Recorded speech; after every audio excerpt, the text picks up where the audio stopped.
오늘 말씀은 사도행전 19장 8절부터 20절까지의 말씀입니다. 사도행전 19장 8절부터 20절까지의 말씀, 저와 한 절씩 교독하시고 마지막 20절 말씀은 한 목소리로 봉독하겠습니다.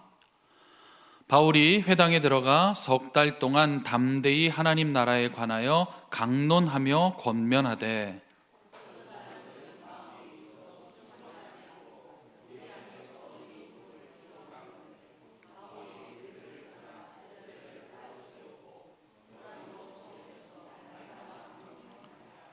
두 해 동안 이같이 하니 아시아에 사는 자는 유대인이나 헬라인이나 다 주의 말씀을 듣더라.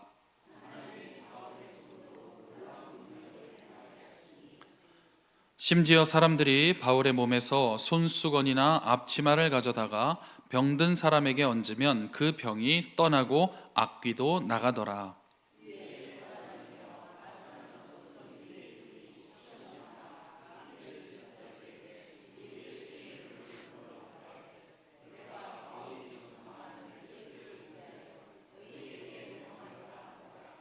유대의 한 제사장 스게와의 7 아들도 이 일을 행하더니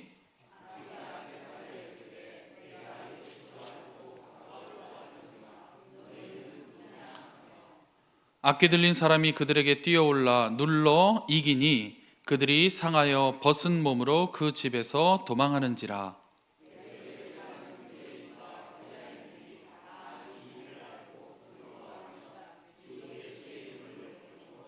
믿은 사람들이 많이 와서 자복하여 행한 일을 알리며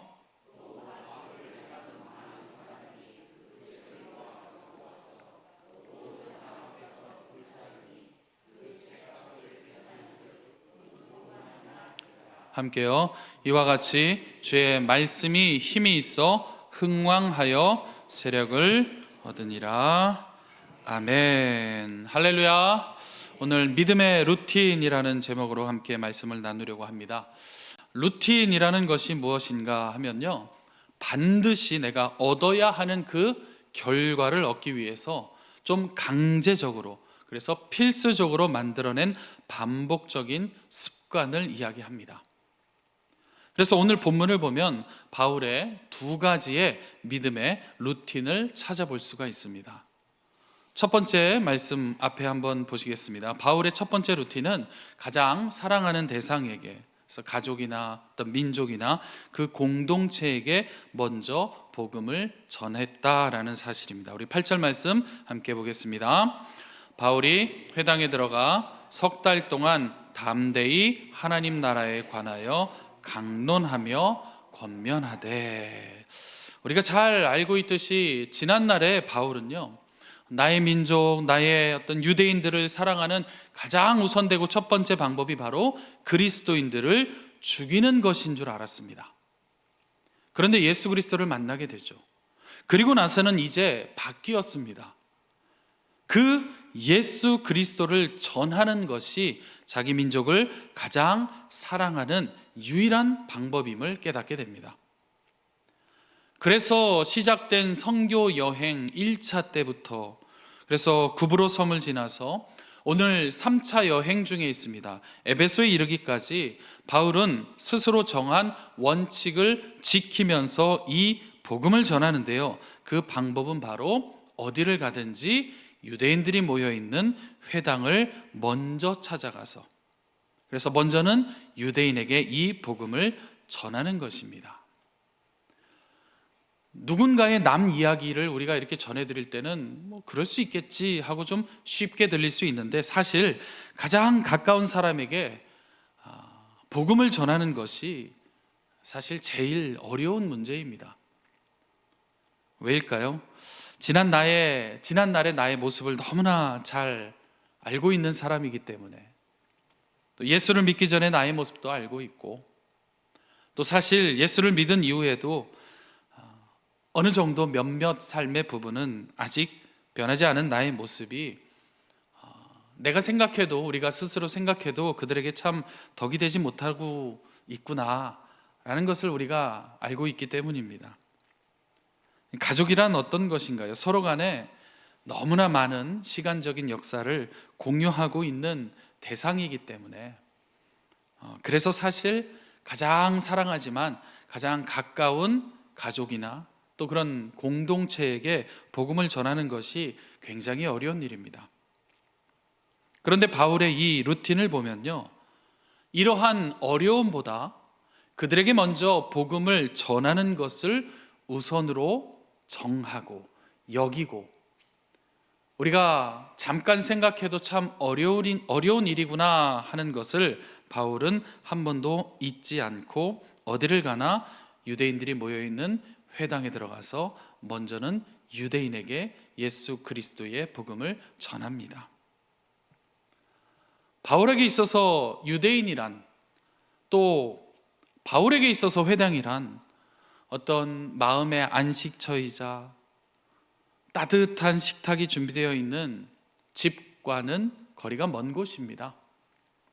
그곳에서는 늘 고난과 어떤 비방이 존재했고요, 또 폭력으로 인한 생명이 빼앗길 위험이 늘 기다리는 곳이 바로 유대인들이고 회당이었습니다.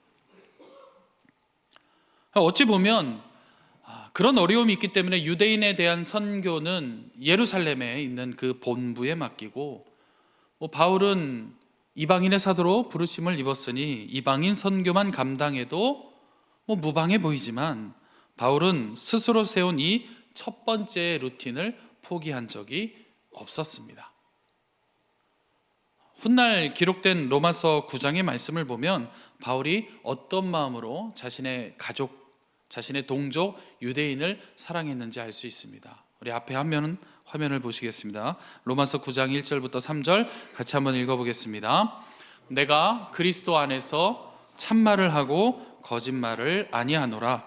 나에게 큰 근심이 있는 것과 마음에 그치지 않는 고통이 있는 것을 내 양심이 성령 안에서 나와 더불어 증언하노니, 나의 형제 곧 고륙의 친척을 위하여 내 자신이 저주를 받아 그리스도에게서 끊어질지라도 원하는 바로라. 혹시라도 내가 유대인에게 복음을 전하는 일을, 그 일 때문에 내가 저주를 받아서 오히려 내가 그리스도로부터 끊어짐을 당할지라도 나는 나의 동족, 나의 가족에게 복음을 전하는 것을 우선으로 하겠습니다.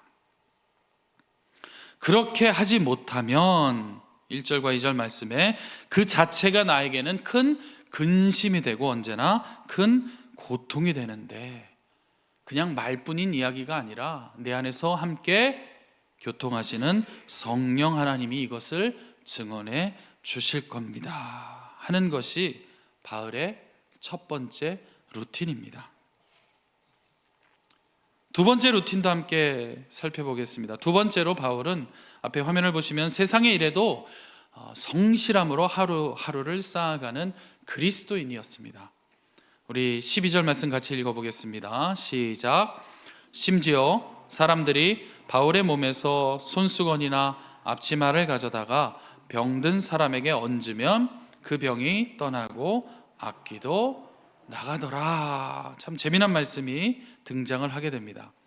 이렇게 표현할 수도 있었습니다. 바울이 설교할 때에, 바울이 안수할 때에, 또는 성령의 세례를 통해서 많은 사람들이 병이 낫고 악귀가 떠나는 역사가 있더라 하고 기록해도 될 것을, 12절을 보면요 이렇게 시작을 합니다. 심지어 이렇게 시작을 합니다. 그러니까 그것뿐만 아니라 이런 영역에서도 이런 뜻입니다. 그래서 방금 말씀드린 상황에서도 그러한 성령의 기적의 역사가 일어나고 있었지만, 지금 12절에서 강조하는 것은 무엇이냐면 그가 사용하던 물건을 통해서도 이러한 역사가 이루어졌다라는 것을 지금 억지로라도 성경에 기록하며 밝히고 있습니다. 재미난 이야기죠. 그런데 이것에 분명한 이유가 있습니다. 오늘 본문 10절을 보시면 2년이라는 긴 시간 동안 바울이 두란노 서원에서 말씀을 강론을 하고 복음을 전합니다.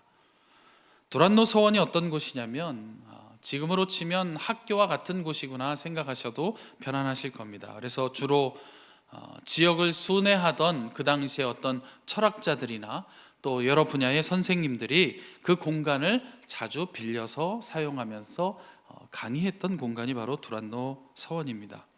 그런데 어떤 헬라 사본을 보면요, 바울이 이 두란노 서원을 빌려서 복음을 전했는데 오전 11시부터 오후 4시까지 매일같이 정해진 시간에 이곳을 사용했다라는 기록이 쓰여져 있습니다.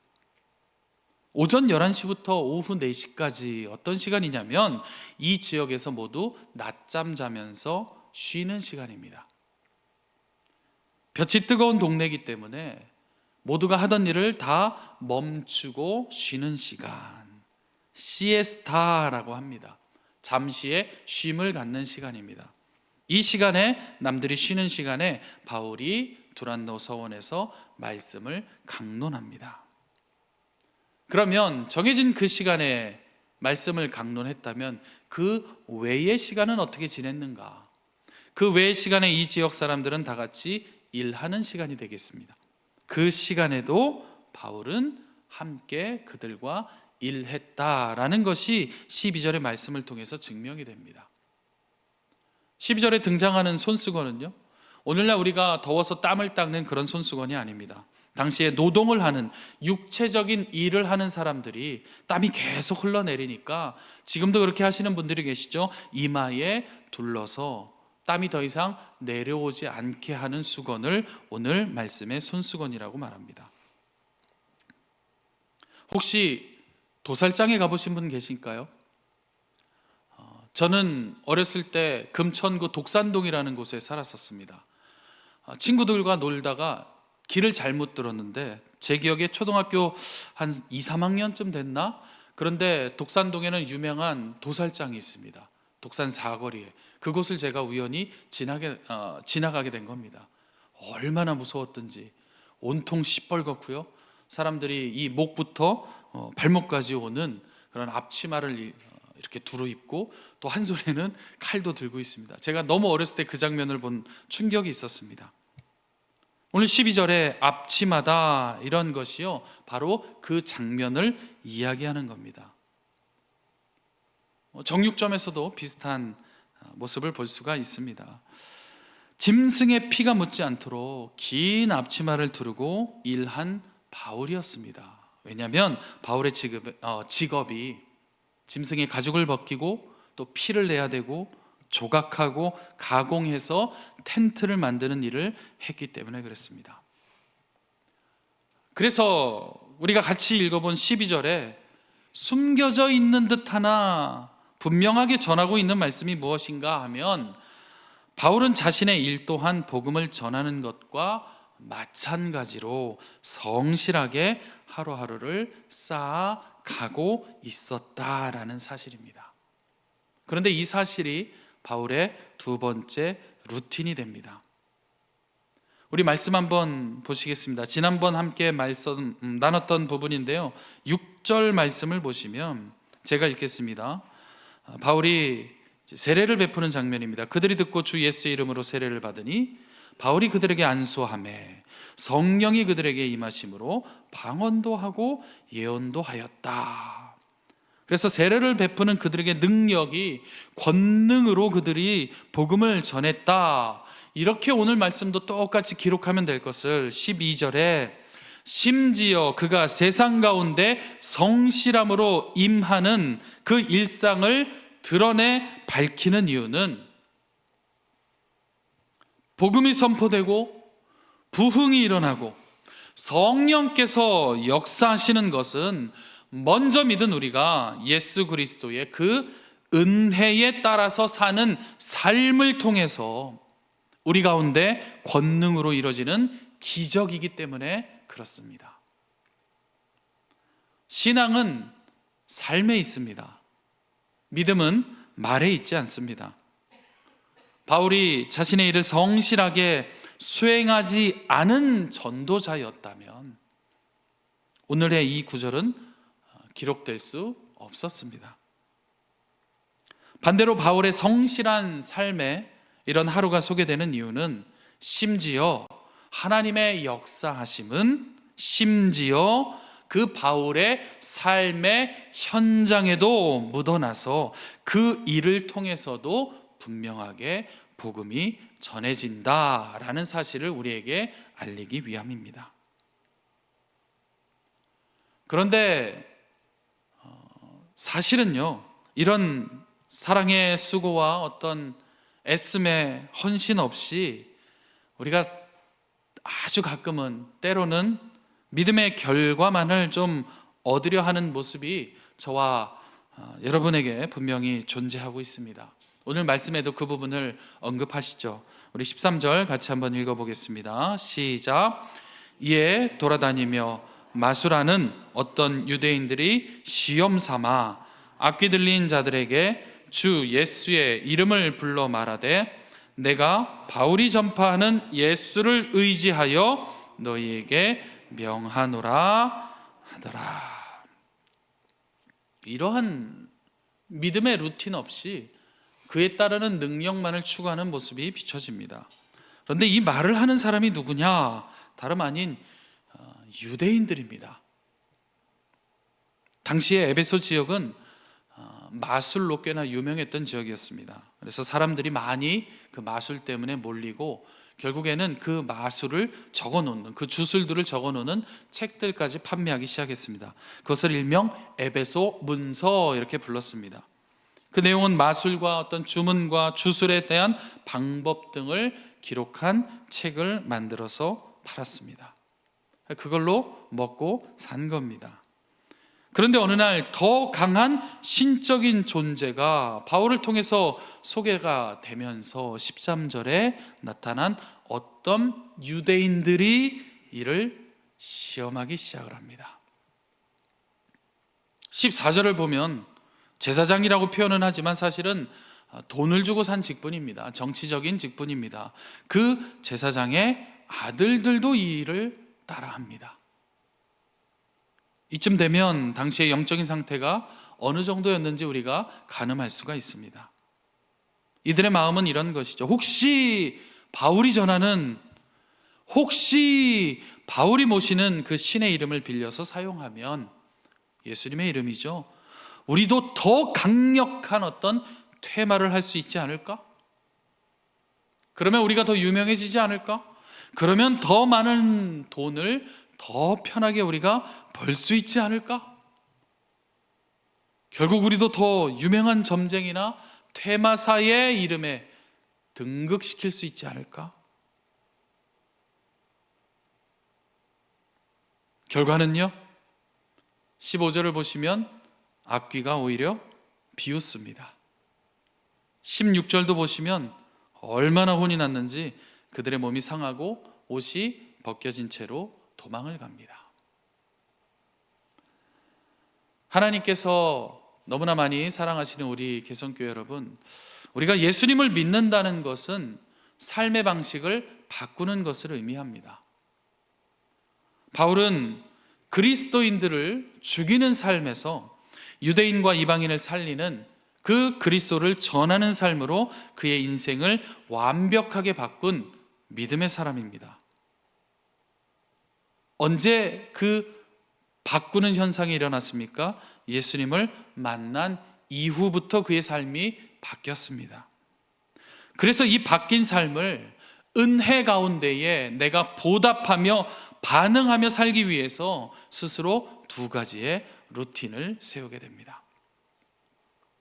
가장 가까운 사람, 내가 그리스도인을 앞장서서 죽이는 것을 본 사람도 그 가운데 있을 텐데, 이런 염려보다 복음을 내 가장 가까운 사람, 유대인에게 먼저 전하는 것. 그리고 두 번째 루틴입니다. 바울은 우리가 알다시피 높은 학문을 소유한 사람입니다. 좋은 학벌을 가지고 있는 사람이었지만 다 포기하고 짐승의 가죽을 만지면서 땀을 흘리고 피를 내야만 하는 일이지만 내가 복음을 전하는 것과 동시에 내 이 땅에서의 삶도 하루하루 매일의 성실함으로, 그래서 그 삶 또한 예수님을 믿는 삶으로 내가 살아내기로 하는 것, 이 두 가지의 삶, 이런 삶으로 스스로의 삶의 모습을 바꾸어 놓았습니다. 그러면 이 말씀을 마주할 때 과연 나는 어떤 루틴으로 내 이 믿음의 행보를 지켜야 하는가? 사실은요, 이러한 믿음의 루틴에는 기준이 없습니다. 기준은요, 그것을 지켜내는 사람과 그렇지 못한 사람을 나누는 어떠한 차등을 불러내는 방법일 뿐입니다. 하나님께서는요, 우리 믿음의 사람, 신앙인에게 있어서 차등과 차별을 세워놓으신 적은 없습니다. 그렇기에 우리 믿음의 루틴은 각자에 맞춰 따로 기준이 존재하지 않기 때문에, 다만 내가 하나님 앞에서 내 1대1의 신앙에 있어서 나를 사망에서 건져내신 그 은혜에 따라서 이 땅 가운데 살아내기 위해 나 스스로가 나에게 세우는 내 삶의 방식일 뿐입니다. 이 믿음의 루틴에 비교의 대상은 없어야 됩니다. 19절로 돌아가서 한번 보시면, 눈으로 보시면 마술을 행하는 많은 사람들이 이제 그 은혜를 입습니다. 회심을 경험합니다. 그러고 나서 자신의 삶을 유지해 줬던 그 마술과 주술의 책을 모두 다 모아서 사람들이 보는 앞에서 불태워 버립니다. 이것이 그들이 선택한 믿음의 루틴일 수 있습니다. 19절 끝을 보시면 그 불태운 책의 값이 얼마라고 써 있습니까? 은 5만입니다. 오늘로 치면 얼마일까요? 저도 깜짝 놀랐습니다. 오늘로 치면 약 50억 원에 달하는 금액입니다. 예수 그리스도를 통해서 얻은 이 영생의 생명의 법이, 복음이 이제 나는 50억보다 더 가치 있는 것이 되었습니다. 그래서 모든 사람이 보는 앞에서 불태워도 무관합니다. 삶의 방식을 바꾼 결과를 보여주고 있는 것이죠. 그래서 오늘 말씀의 이제 결론입니다. 20절 말씀 같이 한번 읽어보겠습니다. 시작. 이와 같이 주의 말씀이 힘이 있어 흥왕하여 세력을 얻으니라. 그러니까 복음에 비친 자들이 각각 개인적인 믿음의 루틴으로 그 은혜에 맞는 삶의 길을 정하기를 시작하는 바로 그때에 20절에 이와 같이 주의 말씀이 힘이 있고 부흥케 하여 많은 성도를 얻을 수 있게 하였다 하고 기록합니다. 신구약 성경을 살펴보면 하나님께서 제일 싫어하는 일이 있으셨죠. 무엇이었습니까? 우리가 많이 불렀던 찬양입니다. 이런 찬양이 있죠. 만 개의 입이 있으면 그 만 개의 입으로 다 주님의 은총을 찬양하겠습니다 하는 찬양이 있습니다. 그런데 그렇게 고백해 놓고 실제로는 일부의 삶으로만 찬양하는 모습을 하나님께서는 싫어하셨습니다. 온 마음과 목숨과 뜻을 다해서 힘을 다해서 주 나의 하나님을 사랑하고 섬기고 오직 하나님만 바라보도록 우리를 설계해 놓으셨는데, 그 창조주의 설계를 저버리고 만 개의 입이 나에게 있으니 그 중에 한 5천 개만 찬양하겠습니다. 좀 적게는 1,000개만 찬양하겠습니다. 구약을 살펴보면요, 사실 이스라엘 백성들이 하나님을 버린 적은 단 한 번도 없었습니다. 그럼 어떻게 했는가? 대신 부분적으로 하나님을 찾았습니다. 동시에 부분적으로 다른 신들도 찾았습니다. 어떤 특정한 분야에 더 나에게 이득을 줄 것 같은 우상들과 나의 하나님을 동시에 믿고 있었던 모습이 있었지, 하나님을 전적으로 믿지 않겠다고 버린 모습은 없었습니다. 그런데 성경을 보면요, 이 모습에 대한 하나님의 해석은 무엇이었냐면 너희가 끝내 나를 버렸다, 이렇게 해석하십니다. 그래서 만 개의 입이 있으면 내가 그 만 개의 입으로 하나님만을 찬양하겠습니다 하는 고백이 우리의 삶 가운데로 들어가 보면 만 개나 있으니 그 중에 한 1000개는 나를 위해서 사용하면 안 될까요? 그 중에 15,000개만 찬양하면 안 됩니까? 하면 하나님의 해석은 너희가 나를 버렸도다로 연결이 될 수밖에 없습니다. 그래서 이제 다시 우리도 우리가 할 수 있는 이 말보다 더 앞서야 하는 나의 삶으로, 그래서 주님 발 앞에 엎드릴 수 있는 믿음의 루틴이 필요합니다. 우리 새벽 말씀 요한복음을 보고 계시는데요, 새벽 말씀을 묵상해 보니까 마리아가 이미 3번이나 주님의 발 앞에 엎드렸더라고요. 처음에는 주님을 모시고 그 말씀을 듣기 위해서 그 발 앞에 엎드렸고, 또 2번째는 간구하는 마음이었습니다. 죽은 오빠 그 죽음 앞에서 다시 살리기를 간구하는 마음으로 예수님의 발 아래 엎드리고, 또 오늘 새벽 본문이었습니다. 마지막으로 예수님께 향유를 부으면서 주님 발 아래 엎드렸습니다. 그러면 이것이 마리아의 믿음의 루틴입니다.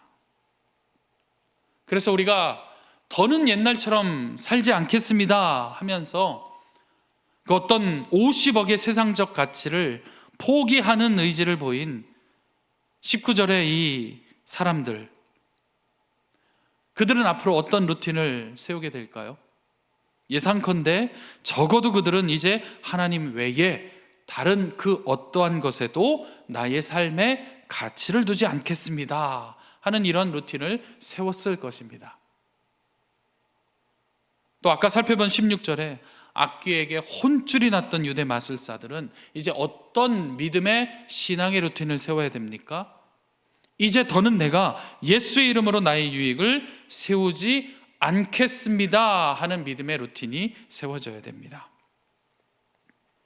그러면 오늘 이 말씀을 나누면서 하나님께서 저와 여러분에게 또 각자에게 어떤 특별한 은혜로 또 어떤 각오의 마음을 주시고 계신가요? 언제나 우리의 포기와 우리의 겸손은 하나님에게 있어서는 늘 기쁜 소식이 됩니다.